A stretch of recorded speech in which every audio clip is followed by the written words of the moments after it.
Batik merupakan kain yang dilukis dengan menggunakan cairan lilin malam dengan menggunakan sebuah alat bernama canting.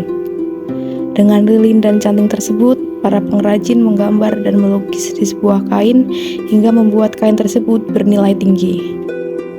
Batik di Indonesia telah ada sejak zaman kerajaan dan terus-menerus mengalami perkembangan hingga sekarang. Sejarah batik Indonesia berkaitan erat dengan perkembangan kerajaan Majapahit dan penyebaran ajaran Islam di Pulau Jawa. Dalam beberapa catatan, pengembangan batik banyak dilakukan pada zaman Kesultanan Mataram, lalu berlanjut pada zaman Kesunanan Surakarta dan Kesultanan Yogyakarta.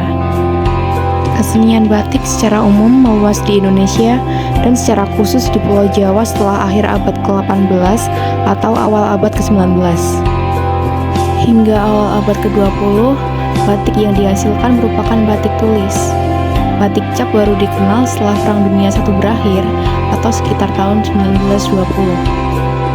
Awalnya, kegiatan membatik hanya terbatas dalam keraton saja dan batik dihasilkan untuk pakaian raja atau keluarga pemerintah dan para pembesar.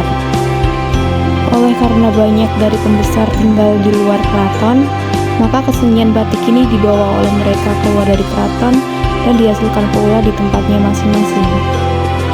Hingga lama-kelamaan kesenian batik ini ditiru oleh rakyat dan selanjutnya meluas hingga menjadi pekerjaan kaum wanita. Di Indonesia, batik terdiri dari beberapa macam motif seperti motif hewan, motif manusia, motif geometris, dan motif lainnya. Motif batik sering juga dipakai untuk menunjukkan status seseorang, seperti motif kawung yang digunakan oleh raja atau keluarga bangsawan sebagai lambang keadilan dan keperkasaan. Batik dapat menjadi seni yang menggapai kearifan lokal di Indonesia karena ia adalah seni tradisional yang terkandung dalam kearifan lokal yang sangat luas dan bervariasi. Mulai dari nilai-nilai religius, kultural, hingga nilai-nilai filosofis dan etika. Setiap motif pada batik di Indonesia memiliki makna dan simbol yang khas yang dapat membantu kita memahami kearifan lokal yang terkandung di dalamnya.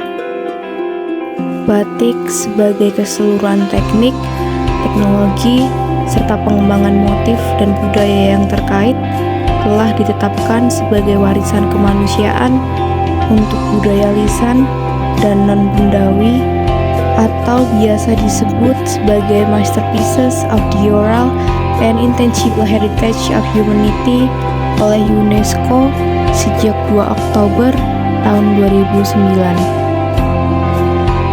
Sejak saat itu pula, pada 2 Oktober telah ditetapkan sebagai Hari Batik Nasional di Indonesia.